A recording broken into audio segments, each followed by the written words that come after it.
সোনাতলা গ্রাম। গ্রামটি অনেক বড়, তবু এই পুরো গ্রামটি জুড়ে শুধু একটি মাত্র বাজার। সন্ধে গড়িয়ে রাত হতে চলেছে। চারিদিকের পাখিগুলো ফিরে গিয়েছে আর ঝিঝি পোকাগুলো সমান তালে ডাকাডাকি করছে। ব্যাগ নিয়ে এই দোকানটির সামনে বসে আছি প্রায় ঘন্টা দুয়েক হলো। ভেবেছিলাম রামলাল বাবুর কাছ থেকে টাকা নিয়ে বাজার করে ফিরব বাড়ি, কিন্তু মনে হয় না আজ বাজার করা হবে। টাকা তো এখনো পেলাম না। এ সময় পেলেও বাজার প্রায় সব উঠে গিয়েছে, হয়তো মাছ ছাড়া আর কিছুই পাওয়া যাবে না। আমার নাম বিষ্ণু, আমি একজন ট্রাক ড্রাইভার। কাজটি করছি প্রায় 5 বছর ধরে। আমি যার গাড়িটি চালাই তার নাম রামলাল। রামলাল বাবুর বয়স 50 থেকে 55 হবে, তবে এখনো ব্যবসাটি নিজ হাতে খুব ভালো করেই চালাচ্ছেন। দিন শেষে প্রতিদিন গাড়ি রেখে বাজারে এসে রামলাল বাবুর কাছ থেকে টাকা নিয়ে বাড়ি ফিরতে হয়। গাড়ি চালাতে আমার বেশ ভালোই লাগে, কিন্তু টাকা নেবার জন্য অনেক অপেক্ষা করতে হয়, সেজন্য আমার একদমই ভালো লাগে না। মাঝে মধ্যে মনে হয় এই কাজ আর করবই না। কিন্তু রামলাল বাবু লোকটি বেশ ভালো, যে কোনো বিপদে সবসময় লোকটিকে পাশে পাওয়া যায়, তাই তো ওনাকে আর না বলতে পারি না। প্রায় রাত 8টার দিকে রামলাল বাবু এসে আমাকে ডাক দিলেন। কি ব্যাপার বিষ্ণু, এখনো বসে আছো? আমি তো মনে করেছি তুমি হয়তো চলে গিয়েছো। কি করব ভাই, টাকাটির বেশ প্রয়োজন ছিল। বউ বলছে বাড়িতে বাজার নেই, তাই বাজার নিয়ে বাড়ি ফিরতে হবে। তোমাকে অনেকক্ষণ অপেক্ষা করালাম তাই না? আসলে একটা জরুরি কাজে আটকে গিয়েছিলাম, তাই আসতে দেরি হয়ে গেল। কিছু মনে করো না তুমি, ঠিক আছে? এরপরে আমার হাতে আমার মজুরির থেকেও বেশি কিছু টাকা সে আমাকে ধরিয়ে দিল। এই নাও তোমার টাকা, এখানে কিছু বেশি টাকাও আছে।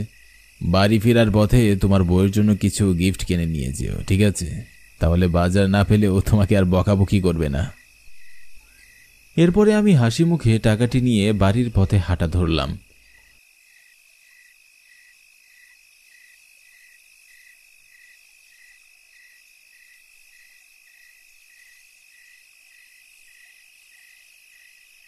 বাজার থেকে আমার বাড়ি প্রায় মাইল 2 হবে। একদম অজপাড়া গ্রামে আমার বাড়ি, তাই তো গাড়িও ঠিকঠাক পাওয়া যায় না।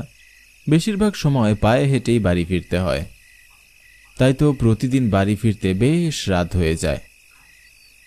প্রতিদিনের মতো বাজারে এদিক সেদিক তাকিয়ে দেখলাম একটিও গাড়ি নেই, তাই তো পা গাড়ি চালিয়েই বাড়ির দিকে পা বাড়ালাম।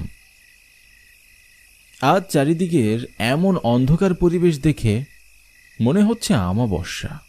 ঘুটঘুটে অন্ধকার, আশেপাশে কোনো চাঁদ বা তারা নেই। নিশি আলো অন্ধকারের মাঝে শুধু ঝিঝি পোকার ডাক কানে ভেসে আসছে। এতটা পথ হেঁটে আসলাম, একটিও মানুষও আজ চোখে পড়ল না। প্রতিদিন এ পথের সঙ্গী হিসাবে কাউকে না কাউকে পাই, কিন্তু আজ দেখছি আমি একদমই একা। একা পথে ভয় করছে বিষয়টি এমন নয়, যদি পথের সঙ্গী থাকে তাহলে হাঁটতে বেশ ভালোই লাগে। বাজার থেকে মাইলখানিক পরে হাতের ডান পাশে একটি পুরনো শ্মশান আছে। শ্মশানটি নিয়ে বিভিন্ন মানুষের মতবাদ রয়েছে। শুধু মতবাদ বললে ভুল হবে, ভয়ে তো লোকে ওই শ্মশানে লাশ পোড়ানো বন্ধ করে দিয়েছে। নতুন করে নদীর পাড়ে একটি শ্মশান তৈরি হয়েছে। এখন এই গ্রামের কেউ মারা গেলে সেখানেই পোড়ানো হয়। তবে দীর্ঘ 5 বছর ধরে আমি এই রাস্তা দিয়েই যাতায়াত করছি, কখনো কোনো কিছু চোখে পড়েনি আমার।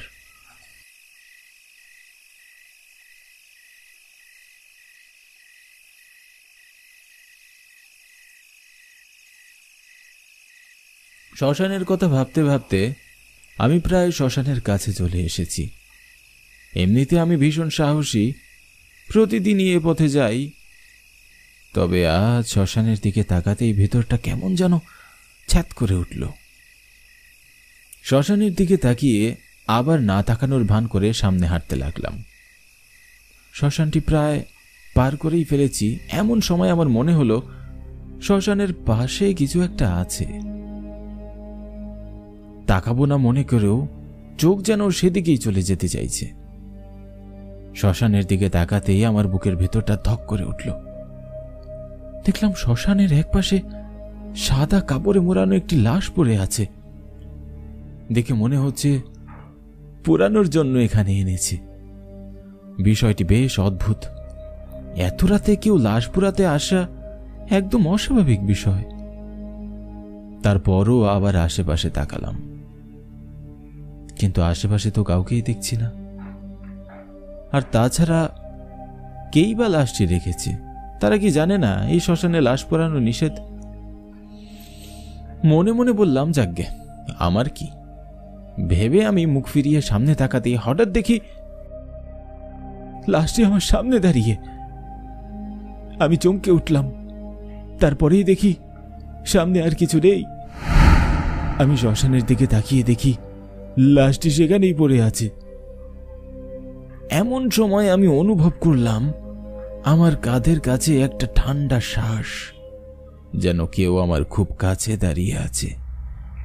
আমি পেছনে ফিরে তাকাবো, সেই সাহস যেন আমি হারিয়ে ফেলেছি। ভয়ে ভয়ে ভেতরে কাঁপছিলাম।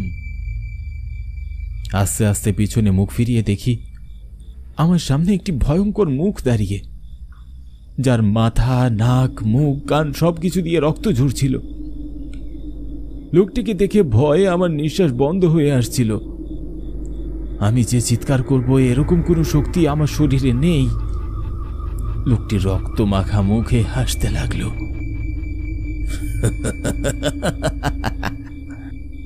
কি ভয়ঙ্কর হাসি! লোকটির এমন ভয়ঙ্কর হাসি দেখলে যে কেউ জ্ঞান হারাবে। মনটা বলছিল আমিও জ্ঞান হারিয়ে পড়ে যাব, যাতে এমন দৃশ্য দেখতে না হয়। আমাকে ছেড়ে দাও, আমি কিছু করিনি। আমার কথা শুনতেই লোকটি আরো জোরে জোরে হাসতে লাগলো।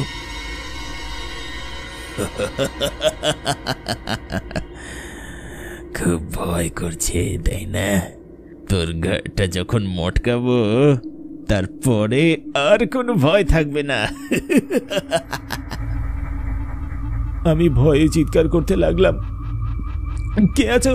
বাঁচাও, বাঁচাও, কে আছো? আমাকে মেরে যখন লাশটি মাটিতে পুঁতে রেখেছিলি তখন ভয় করেনি? এখন তো তোকে আমার সাথে নিয়েই যাব। আমার আত্মা মুক্তি পায়নি, আমি অনেক কষ্টে আছি, তাই তো তোকে সাথে নিয়ে যেতে এসেছি। আমাকে ক্ষমা করো, তুমি জানো অ্যাক্সিডেন্টটি আমি ইচ্ছা করে করিনি। আমি তো সাবধানে গাড়ি চালাচ্ছিলাম, কিন্তু তুমি হঠাৎ করে গাড়ির সামনে চলে আসলে, তাই তো ব্রেক করেও শেষ রক্ষা হলো না। যদি তুমি দৌড়ে রাস্তা না পার করার চেষ্টা করতে তাহলে তো কিছুই হতো না। জানি দোষটি আমার ছিল, কিন্তু তুই তো আমার লাশটির শেষ কাজটা অন্তত করতে পারতি। আমি তখন খুব ভয় পেয়েছিলাম, আমার ভুল হয়েছে। আমি কালই তোমার লাশটির শেষ কাজ করে দেব। আমাকে ছেড়ে দাও, ছেড়ে দাও আমাকে। ঠিক আছে যা, তবে মনে রাখিস এমন কাজ আর কোনোদিনও যাতে না করিস। কথাটি বলেই লোকটি যেন কোথায় মিলিয়ে গেল। সেদিনের মতো আমি প্রাণে বেঁচে যাই। পরের দিন আর এক মুহূর্ত সময় নষ্ট না করে রাতের অন্ধকারে লোকটিকে শ্মশানে পুড়িয়ে তার শেষ কাজটি সম্পন্ন করি। এরপর থেকে আর লোকটির সাথে আমার কখনো দেখা হয়নি।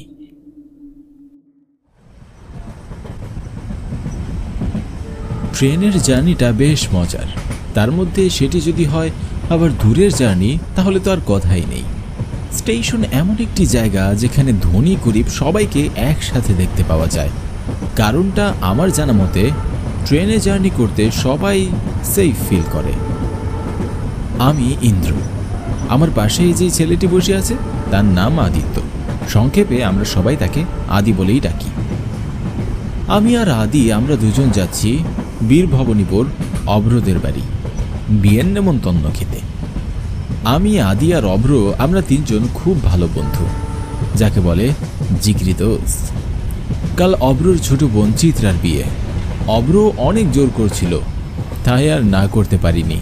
তাছাড়া শহর থেকে গ্রামের পরিবেশটা অনেক দিন দেখা হয়নি, তাই আমি আর আদি যাচ্ছি বীরভবানীপুর। কলকাতা স্টেশন থেকে বীরভবানীপুর স্টেশন প্রায় 3 থেকে 4 ঘন্টার পথ। অব্রের মুখে বীরভবানীপুর গ্রামটি নিয়ে অনেক প্রশংসা শুনেছি। গ্রামটি দেখতে নাকি বেশ সুন্দর। তবে অব্র আরও একটি কথাও বলেছিল। অব্র বলেছিল তাদের গ্রামে নাকি মাঝে মধ্যেই মানুষের কাটা মাথার লাশ পাওয়া যায়, কিন্তু কে মারে বা কিভাবে লোকগুলো মারা যায় তার রহস্য এখনো উদ্ধার করা হয়নি। বিষয়টি বেশ কৌতূহলী। যাকে আমরা তো সেখানে নতুন আশা করছি আমাদের সাথে নিশ্চয়ই কোনো কিছু হবে না। ট্রেনের জানালা দিয়ে বাইরে দেখতে দেখতে এসব কথাই ভাবছিলাম আমি। এমন সময় আদি আমার ভাবনার ভিতরে ছুরি চালিয়ে দিয়ে বলল, রে বাইরে তাকিয়ে কি এত ভাবছিস বলতো? কিছু না রে, কিছু না।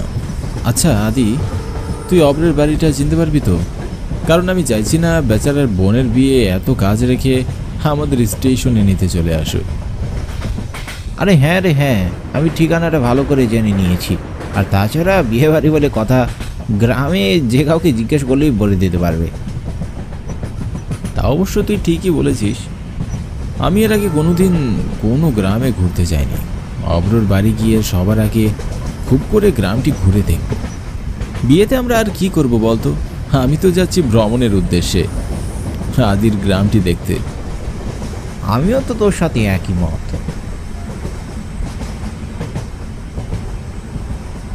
আমরা দুপুর 12টা ট্রেনে উঠেছিলাম, আর এখন সময় প্রায় 4:30। তার মানে প্রায় 4 ঘন্টা ট্রেনে জার্নি করবার পরে আমরা পৌঁছে গেলাম বীরভবানীপুর স্টেশনে।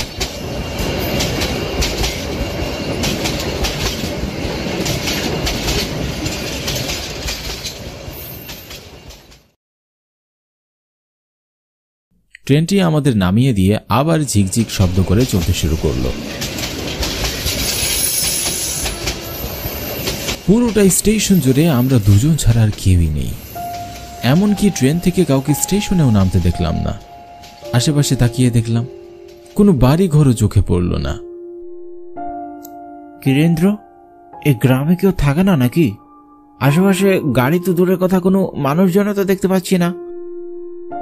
তাই তো দেখছি। আচ্ছা চল সামনে গিয়ে দেখি যদি কোনো গাড়ি বা মানুষের দেখা মিলে। আমরা দুজনে গ্রামের কাঁচা মাটির পথ ধরে সামনে হাঁটতে লাগলাম।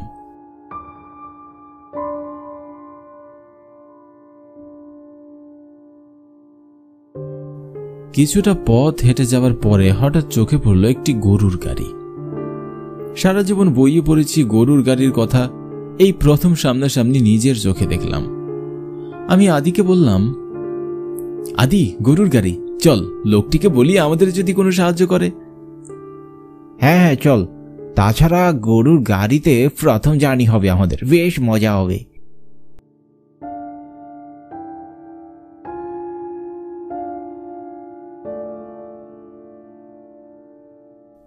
শুনছেন, আমরা বীরভবানীপুরের পূর্ব পাড়া যাব একটা বিয়ে বাড়িতে। আপনি কি আমাদের সেখানে নিয়ে যেতে পারবেন? আদির কথা শেষ না হতেই লোকটি বলল, আপনারা মনে হয় অব্রতের বাড়িতে যাইতেছেন, তাই না? হ্যাঁ হ্যাঁ, আপনি অব্রকে চেনেন? শুধু চিনি না, ভালো করেই চিনি। অব্রতের বাড়ির পাশে আমাদের বাড়ি, সে সম্পর্কে অব্র আমার ভাইপো হয়। ও আচ্ছা আচ্ছা, তাহলে তো ভালোই হয়। চলুন তাড়াতাড়ি যাওয়া যাক। এরপরে আমরা গাড়িতে উঠে পড়ি। লোকটি গরু দুটোকে যেই বলল চল হাট হাট, অমনি গরুগুলো চলতে শুরু করলো।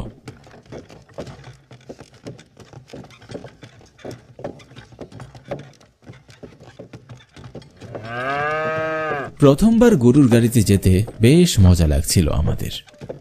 অব্রের গ্রামের পরিবেশটা বেশ সুন্দর। রাস্তার দুপাশে মানুষের বসতি বাড়ি, আবার মাঝে মধ্যে ঘন ঝোপঝাড়ে ভরা আবার ফসলি জমি। সব মিলিয়ে বেশ মজাই লাগছিল।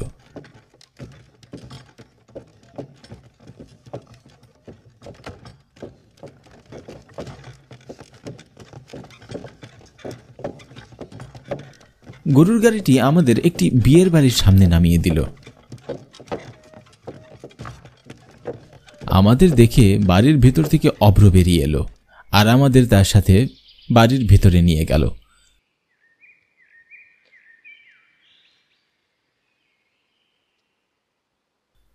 অভ্রের বাড়ির ভিতরটাও বেশ সুন্দর।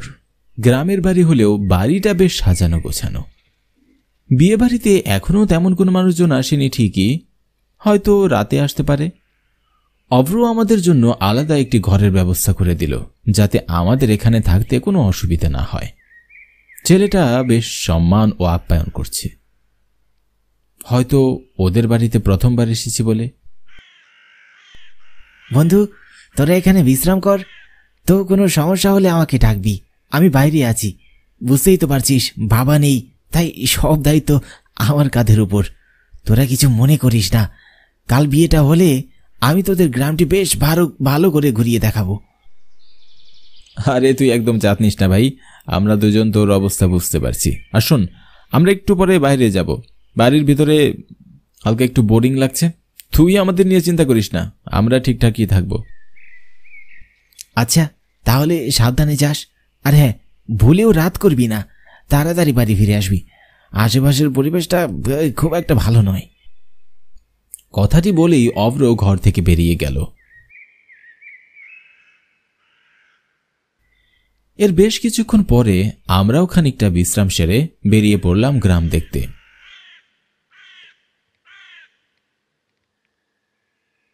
একে তো অপরিচিত জায়গা, তার মধ্যে আবার বন্ধু ব্যস্ত, তাহলে বাড়ি কি আর ভালো লাগে? আমি আর আদি গ্রামের নদী দেখলাম নৌকাতে চড়ে, ঘুরে বেড়ালাম, মাঠ ঘাট সবকিছু দেখে বাড়ি ফেরার পথে রওনা দিলাম।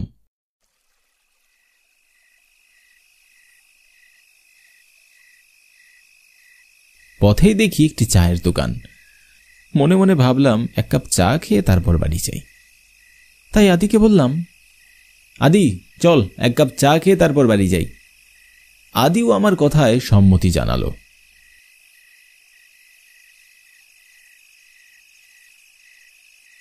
দুজনে 2 কাপ চা নিয়ে একটা চুমুক দিয়ে বেশ অবাক হলাম।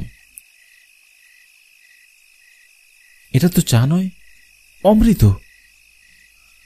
আমি আমার জীবনে এমন সুস্বাদু চা খাইনি। এমন অজপাড়া গায়ে এসে যে এমন স্বাদের চা পাবো সেটা তো কখনোই ভাবিনি।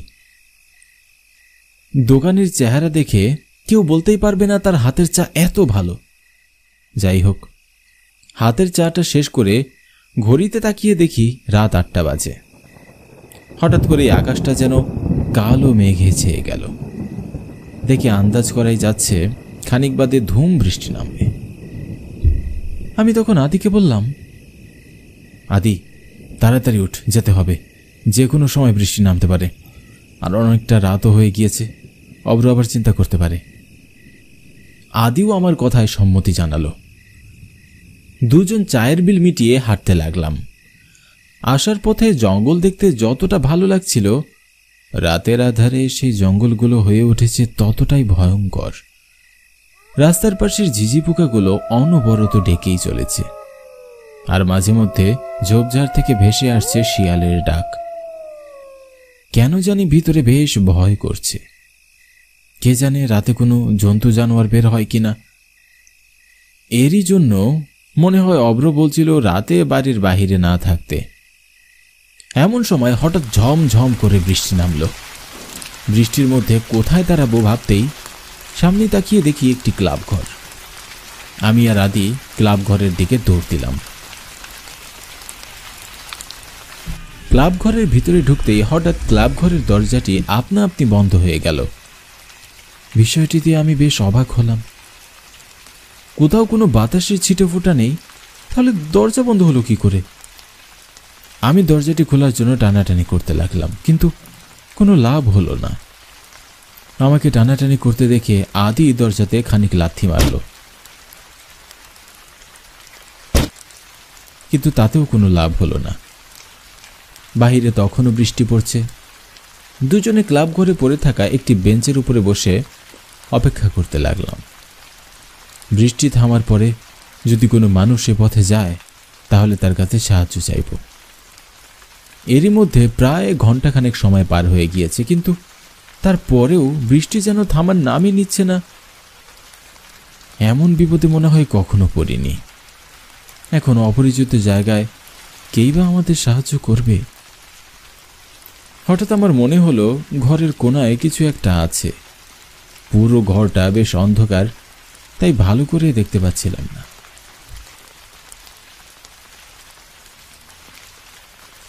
একটু ভালো করে দেখতেই বুঝলাম সাদা কাপড় পরা একটি মেয়ে কাটা একটি মানুষের মাথা কোলে নিয়ে বসে আছে।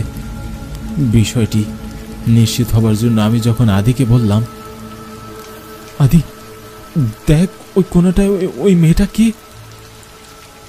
আদি সেদিকে তাকাতেই মেয়েটি কোথায় যেন হারিয়ে গেল। তখন সেখানে আর কাউকে দেখতে পাওয়া গেল না। কোথায় মেয়ে? এখানে তো কেউ নেই। আমি ভয়ে তখন থেকে এদিক সেদিক দেখছিলাম। হঠাৎ আমি আদির দিকে তাকিয়ে দেখি আদি একটা ছুরি দিয়ে নিজের গলা কেটে দেহ থেকে মাথা আলাদা করে ফেলল। আমি যেন কিছু বলার শক্তি হারিয়ে ফেলেছি। মুখ দিয়ে কোনো কথাই বের হচ্ছে না, শুধু হা করে তাকিয়ে তাকিয়ে সব দেখছিলাম। আদির কাটা মাথাটি আমার সামনে পড়ে রইল, আর আদির দেহটি আমার পাশে বসে আছে। আদির কাটা মাথাটি মাটিতে পড়ে হাসছিল। কি বিকট তার হাসির আওয়াজ! আমি যেন সহ্য করতে পারছিলাম না। আমি নিজেকে আর ঠিক রাখতে পারলাম না। আমি জ্ঞান হারিয়ে ফেললাম। এরপর কি হলো আর বলতে পারি না। পরের দিন সকালে জ্ঞান ফিরে দেখি আমি অভ্রের বাড়িতে। পরে আমি জানতে পারি কাল রাতে চা খাবার পর থেকে নাকি আমি ভুলভাল বকছিলাম, আর তারপরে রাস্তায় জ্ঞান হারিয়ে ফেলি। কিন্তু আমি আদির মুখ দেখি স্পষ্ট বুঝতে পারছি কাল রাতে অনেক বড় কিছু হয়েছে আমার সাথে। কিন্তু কি হয়েছিল সেই ক্লাব ঘরে তা যেন আমার কাছে একটা প্রশ্নই রয়ে গেল।